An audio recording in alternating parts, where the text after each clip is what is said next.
I think you could actually narrow that down to three. One, is the Fed going to make a mistake? Is global growth going to slow? And are we going to see a margin squeeze? And if your answer is no to all of those, which that is our answer, you need to be stepping in here and buying some stocks. So there's a lot of underlying things going on. But, I'm sorry, Wilford? Your answer is no to all three? Our answer is no to all three. Not that they are zero probabilities, but we believe they're low probabilities. Let's face it, we're playing a game of probabilities here. Our outlook is for good economic growth, not great, modest inflation. And if that's the outlook and we don't think any of those key things are going to come to fruition, we want our clients stepping in here, particularly now that we're down toward this 2580 to 2630 technical support zone, which we think is pretty strong. Scott, I guess the question is not only whether those answers are all no to those big questions, but whether the market can believe it anytime soon. You know, we go through this list of things that seems to be weighing on psychology, and it grows because that's what markets do in their week. They reach for things to worry about.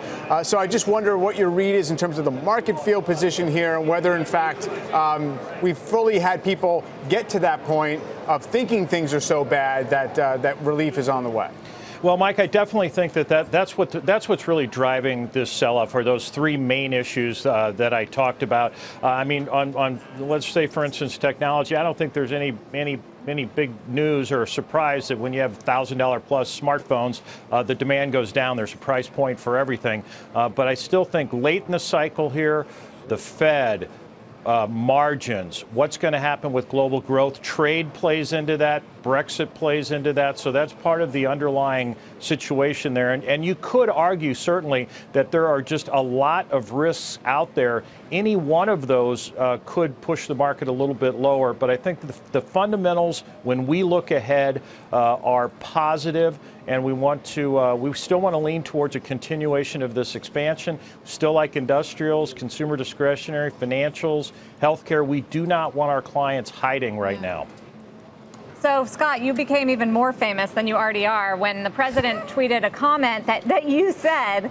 President Trump tweeting, if the Fed backs off and starts talking a little more dovish, I think we're going to be right back at our 2,800 to 2,900 target range, quoting Scott Wren of Wells Fargo. But you're saying now it's not all about the Fed. Did you change your mind? No, Sarah, here's what I think. There are two events that are going to determine. Now, I'm not a 6-week guy. We want our clients looking out a year. But what's going to determine what happens to the S&P 500 and all the major indices between now and the end of the year, so the next 6 weeks? One is if Xi and Trump have any whiff of anything positive. We had a good handshake. We decided to talk. That's going to help the market. And also, when we see the Fed two-day meeting on the 18th and 19th, the dot plot, we don't really expect that to change much. But if you have any hint from Jay Powell, either the statement or the press conference afterwards, with a little less hawkish talk, in our opinion, you're going to be rallying right back into that 2,800 to 2,900 zone, where we've had our long time, we've had our year-end target there. So we still feel good about that.